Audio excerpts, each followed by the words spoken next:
Next up is e-commerce. So the experts of e-commerce will be up on stage in a matter of moments. E-commerce, no longer merely a sales channel, now offers opportunities to deeply read customers' needs and shopping patterns and serve them with a higher degree of personalisation. So, to take us to the new face of e-commerce, please welcome Darine Sabbagh, the Managing Director of Golden Scent, Dharmendra Mehta, the Group Head e-commerce of Lals Group, Rajesh Kumar, who's the CEO for the GCC and the SEA regions for FMP.AE.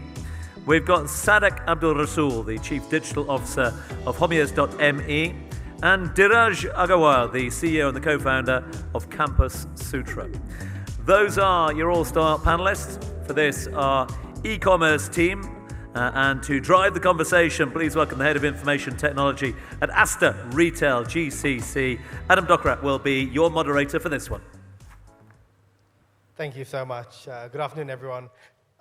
We'll keep it as short as we can. I think everyone is waiting for lunch, quite excited for it. So on today's topic, we're talking about click to pick, right? What clicks with the customer sells? I think we all know that it begins with a click, but that could potentially lead to long-term connections with our customers. I think personalization and the way things are going around that to enable the customer retention and longevity are key metrics that we all need to start looking at. So welcome to my panelists here on the stage. I'd like to just go around and let each one of them introduce themselves. So Darine, we start with you. I represent goldenscent.com. It's one of the oldest e-commerces in the region. The first one to launch out of Saudi Arabia. We go back to 2014. We're specialized in fragrances e-commerce. We ship to more than 80 countries worldwide, also all out of the Kingdom of Saudi Arabia. And yeah, very happy to discuss how things have evolved and what's happening in the future. Thanks, Darine. Rajesh? Great, thank you. Hello. Yeah, I'm Rajesh. I'm from Ferns and Pedals. We are one of the largest gifting company in Asia, Middle East, and Southeast Asia. We have 450 odd retail outlet across 100 odd cities in India.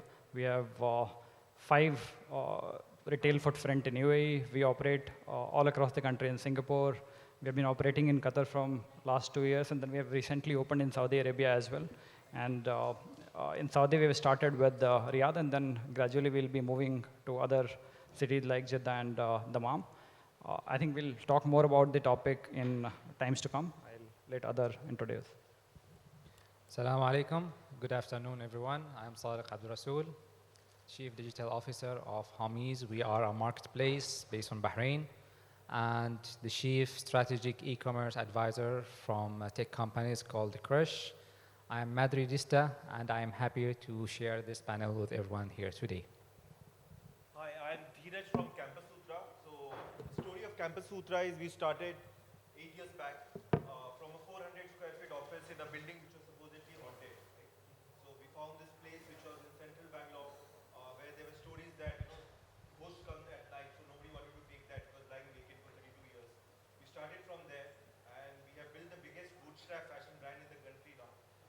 We ship about 5 million orders every year.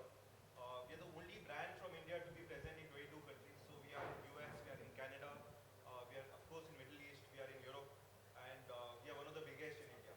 So and we have done all this without raising a single penny from the external funds.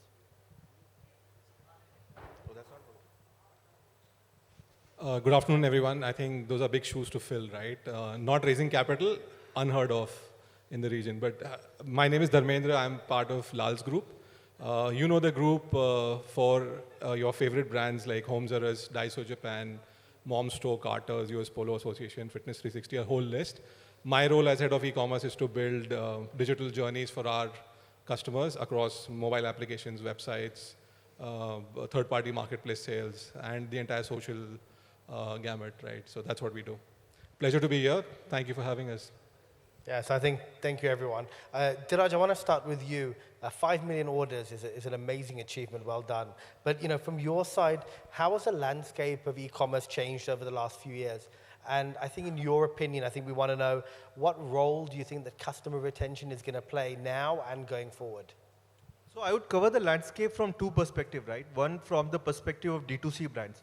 So if you look at how D2C brands have evolved in the last 7-8 years, and if you take the Indian market as an example, few years back you had a situation where there were a lot of wide gaps. So a brand could, for example, be just a D2C play, or it could be a marketplace play and do relatively well.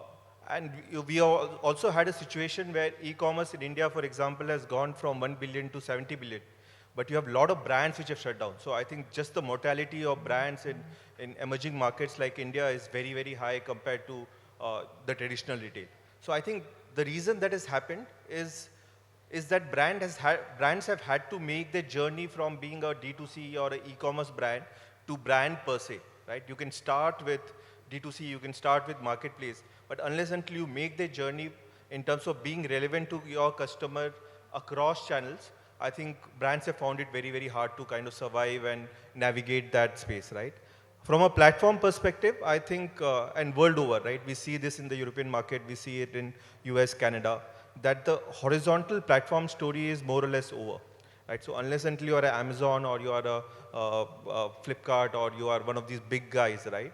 It's very, very difficult to build a horizontal platform in today's day and age. But what is still alive and kicking is the vertical play. So you have had success stories like, say, Nykaa from India, which has built up $5-6 billion business relatively in the last 4-5 years. Similarly, you have stories like Zalando in Europe, which have become the biggest fashion platform in Europe, right? So I think these are the two major changes that have happened in the last 7-8 years. I think D2C brands or digital first brands have had to make their journey from being digital to being a brand. And if you're running a platform, you have to find your niche and vertical where you have a strong reason for being, right? I think these are the two main changes that I see. Definitely. And Darine, I think you guys, a lot more niche, a lot more unique. You know, what do you think is the future from your business on customer retention? Very interesting question, actually. It was really interesting to reflect how things have changed. I think everyone on this panel is a veteran in the business, and early on we were more concerned from a customer side on growth and acquisition. So when we started, for example, e-commerce was non-existent. I would say maybe 1% of the sales of perfumes were happening online. And we've had to put a lot of effort to poach customers from the offline players, to educate the customers, to give them a reason to shop online. Now we're still in a place where the market is more mature, the customer is more educated, but at the same time, e-commerce is still only 10% max at our category. In your category, maybe 4%, Yes. right? So we're still there, but these customers that migrated from offline to online, they have a lot of options. That's the difference. So those 10% that are doing the online shopping, they have variety. There's a 90% we're still trying to recruit, like come try the online shopping experience. But what do we do about retaining this 10%? Giving them a reason to shop only with us or more with us than with the others. Someone on the last panel said retention is the new acquisition. So one of the key focuses in the last 2-3 years was giving the added value to our loyal customers, ensuring that we focus more on them rather than the acquisition side. I think it's a big topic and a big challenge for all of us, but it's also a very interesting problem to have for the teams because it's a big mind shift versus the growth at all costs. Let's get new customers all the time. Yeah, and that is a great point. And I think the cost as well of acquiring new customers versus retaining. I think it's a lot harder to retain customers. I think you need to give a lot more different options out to customers to make them be retained, but it ultimately comes at a cheaper and a more long-term effective strategy. So moving on to Rajesh, I think Ferns and Petals gifting company, I think most of us here have used your services and used your company services, but it's not something that we see every day. It's not something you'd go to on a day-to-day basis. From your side, from your e-commerce business, how do you think you guys and other businesses have transitioned from that one-time click to that long-term engagement? Sure. So before I come to this, I just wanted to add to what Dhiraj was talking about the e-commerce landscape, right? So if you look at, there are two parts to it. If you look at the entire journey in last 10-15 odd years, the biggest transformation that has happened is the mobile devices, right? 10 years back, we used to optimize our website and the entire business for desktop. Now people are talking about optimizing the things on M side, right? So that is one of the biggest transformation that has happened because the penetration of the mobile devices and that to the digital devices have really gone up. And then on the second side, the consumer expectations have also changed a lot, right? I think 5 years back or 10 years back, we were not talking about same-day delivery. We were talking about delivery in 5 days, 3 days, 2 days, right? Today we are talking about not even same-day delivery, we are talking about delivery in 1 hour, right? So that's the kind of change that has happened over the period of probably 5 or 6 odd years in the customer expectation as well. So that's again the changes that has happened in the e-commerce landscape. Coming back to the click-to conversion, right? So again, there are 2 parts. One, customer who is coming to your website and then again going back.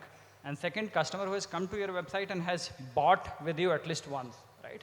So one, if someone is coming to website and then if they're not impressed with the kind of content and assortment that you have on the website, of course they will be dropping off.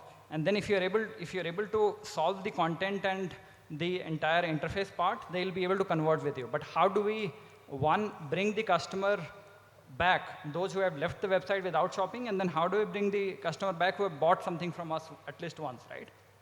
So on the first part, I think it matters a lot for all the brands to really save the cookies and data, right? How with what sort of accuracy you are capturing the cookies and data of the customer so that you get back to them in their journey, not on your website, but on other websites. If somebody is reading probably a news, you'll be able to retarget them with your offering, right? So that's the way you'll be able to bring them back and then probably convert them because you have already spent on getting that customer on the website, right? So that's one part. Second, on retention part, wherein you have somebody who has bought from you at least once, and then how do you bring them back?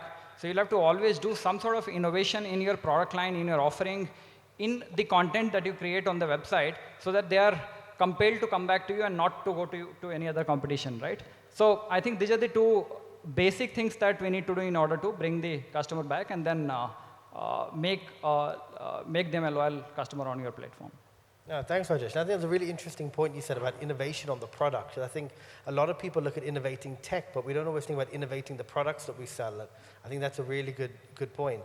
So, going from something unique to something everyday, Sabbagh, Homies, you guys sell quite a wide range of products. From your side, what do you feel about how to retain those customers? Well, before I answer that, I might ask from everyone a quite weird thing. Do you mind if we stand up for just 5 seconds now? Okay, starting from me. 1, 2, 3, 4, and 5. Thank you very much. It was a good exercise, but it wasn't for refreshing up things because I was everyone seeing that like that. In fact, that's what's happening every day, that we as a customers, we were sitting in our comfort zone. I'm quite known in Bahrain and in general. I'm more of a disruptor and innovator. I'm like Wendy's in the market of McDonald's, okay? Many customers, they don't like us, to be honest. We keep changing things, we keep changing the experience, we keep changing the checkout, we keep changing the layouts. Even the vendors that we were using to deal with, we kept changing them over the time. In fact, I will get back for what Steve Jobs here said once. The customers, they don't know what they want until you show them. Everyone will assume that we know what we want. We are looking for this product, and everybody assuming the customer is always right or king, okay? While in fact, they are not always right. I remember Huzaifa, I'm not seeing him right now here, he said earlier, now the customers, when they are hungry, they are expecting the pizza to be delivered within 20 minutes, and after 20 minutes, you feel you have the right to ask from the restaurant or from the application not to pay for it, correct? While in fact, why we are having or leveraging such an expectations from the customers? Because I have seen many of the applications, platforms, e-commerce players, retailers, they are trying to push themselves, the boundaries to a levels just to satisfy a customer, which they are not even having the bonds or the relationship or even the loyalty with them. And then at the end of the day, what will happen? This is a cost for you. You might have a nice, colorful dashboards telling you all the figures, numbers, LTV, the cost per acquisition.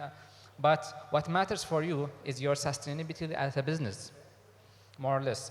So for us, yes, I would say that I'm not treating this as a failure for us, but more of an experience. Last week was the Teacher's Day. I'm not sure if it was celebrated here or not.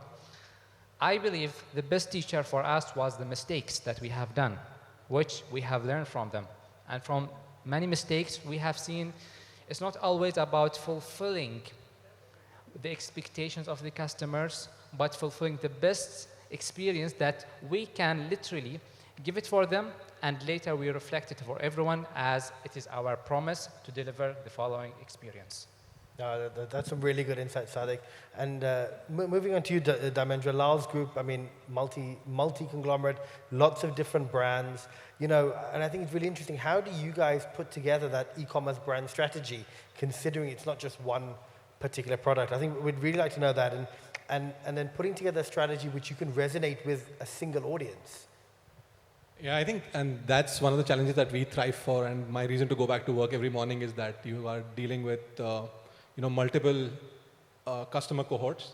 And while we talk about personalization, it becomes really difficult when you have one QSR on one side and you have a home and furniture store on the other. But I think taking from what Sabbagh was saying, we have such varied brands. However, within each of those, if you just apply the cohorts of service, selection, and price, each brand is at a different level of maturity. Some of our brands like Homes is a 20-year-old brand, homegrown. It's known for selection. So we don't want to keep engaging consumers with price all the time, right? However, we have a new baby business called Mom Store, which is a 2-year-old brand by itself. So that needs us to, engage more with consumers, and we are in the stage of acquisition of customers, right?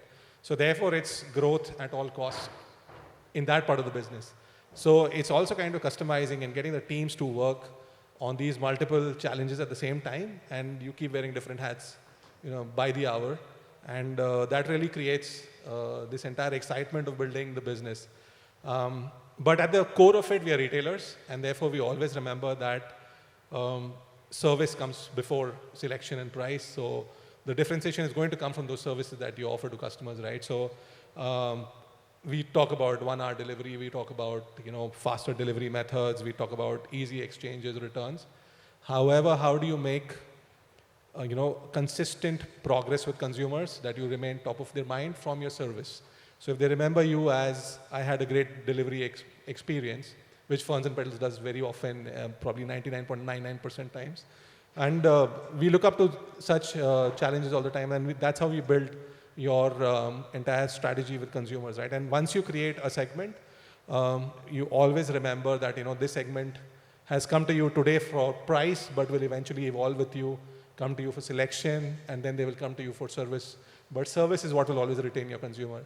So high emphasis on levels of service, which goes as an ethos, right? So that's your foundation for building your digital business always has to be what is the ethos of each brand, and what do you communicate to consumers through a 360-degree communication method. So whether it's in your retail stores or on your website or on your social media, it needs to communicate the same thing, right? And then thereon you build community, you build your entire data, privacy, everything comes around, builds all around it, right? So that's how you approach it. No, great. And I think, talking about the different services and that you guys offer, and we need to start offering the customers. I think that's a really important takeaway for everyone here. So, going back to that, I mean, whilst we can offer all the services and while we can, have all these things available to us, it's important to measure it, right? And I think that's where we get into a little bit more tech. We start talking about data, we start talking about AI, we start talking about all those key metrics that help us make those decisions as to what services we should put in and how well they're working ultimately. So, Dhiraj, if I can just go to you, from your company, what are you doing with the data today? What are you doing with AI today? And how are you using it to drive the business forward? So, fashion is a very easy business to start. I've always had this belief that fashion at a certain scale, $10, $20 million, is the easiest business to start, right?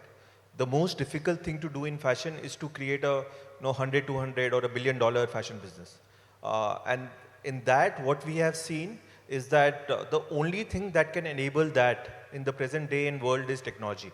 So the way we approach this is any part of our business, we try to convert the business problem into a technology problem, right? So be it in terms of forecasting, be it in terms of operations, be it in terms of just sourcing, supply chain, replenishment, you name it, right? The first step that we take is, if there is a business problem, how do I convert it into a technology problem? Because that's easy to solve, and that's what will scale the business. So if you, again, because I come from the Indian market, right? If you look at some of the established brands in India, say even a Levi's, a well-known brand like Levi's in India, they have been in the market for 30 years, 35 years, but the size would be about only $150 million or $200 million, right? But in today's day and world, you have brands which are becoming a $50 or $100 million in 2 years, 3 years, or 5 years, right? Why is that happening? It's happening because of technology, because of data, and I think that's the big differentiator. The other thing is, for new age brands like us, especially when we are competing with very, very established brands, there are only two differentiators. One, we think that we understand technology better. Technology not just in terms of implementing an application, but in terms of converting it into insights and then into deliverables. So that's the way I measure technology. Usually, we have a lot of data, but we see that that does not get converted into insights, and the end product for the business is very, very limited. So I always measure it, how much of the data or how much of the information is finally getting converted into business decision. And second is agility. So I think these are the only two things where we are better than many of the established brands, and we use it to the hilt. And there, I think technology has been a very, very big enabler for us. Yeah, and I think you're right. I think we all have data, we all have access to that data, but unless we use it to grow the business, I mean, it's pointless. It's just as good as sitting in a filing cabinet there somewhere. So Sabbagh, what about from your side as well, from a data and AI perspective? What are you guys doing with data that you feel that you could share with the audience? I believe AI and many other emerging technologies is not the objective. It's just a tool or the bridge that it's supposed to help you to reach for your ultimate and desired results. To be honest, in the past couple of months, I have seen many different businesses just because the hype of ChatGPT board, and so everybody started to just raising flags. Hey guys, we will work with AI, okay? And the funny thing I have seen, I'll give you two quick examples. Last month, I met a startup in Kuwait, and they told me that we will have an e-commerce experience. The whole experience is designed to work only with Apple Watch, nothing else. There's no application, there's no website, and the whole experience was, we are relying on AI. And for a moment, I had this crack here in my mind, how things will work, how it will be synced, how, but there was no answers. It's just because they're raising for funds and they use the word AI. Another one I have seen in Saudi Arabia, it's a big, very, very, very big client. They are selling jet skis, okay? And when I was asking them, how does your system function? I am quite aware about B2B, B2C, B2G.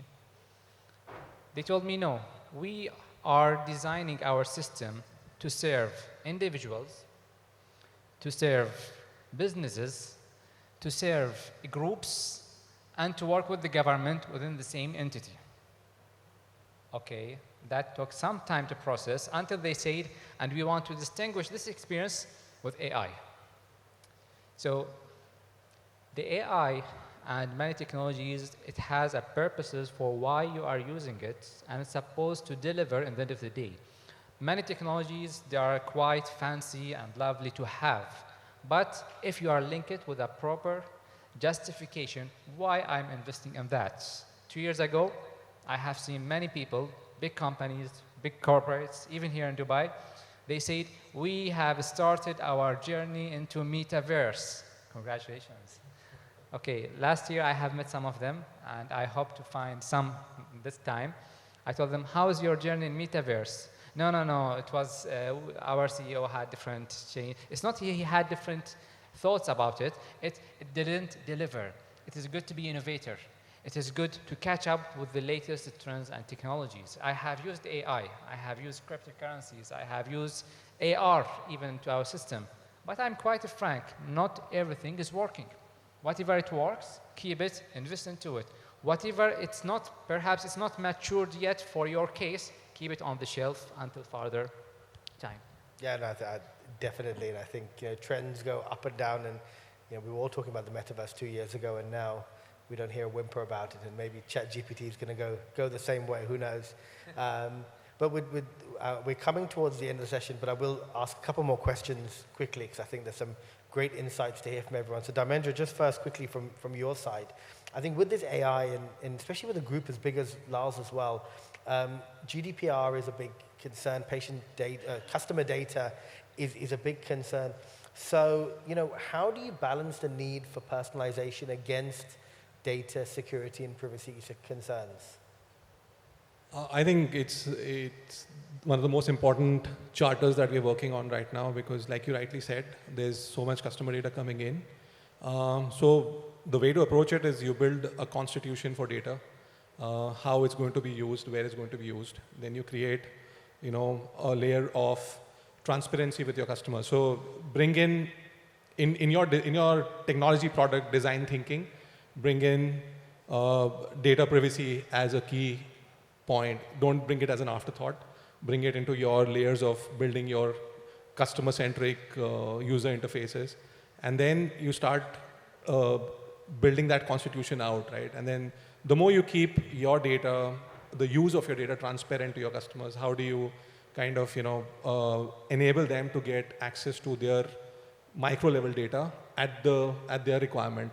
How are they using it? How do you transparently share with them the use of your data? How are you going to share it with third parties? Are you going to share it at all?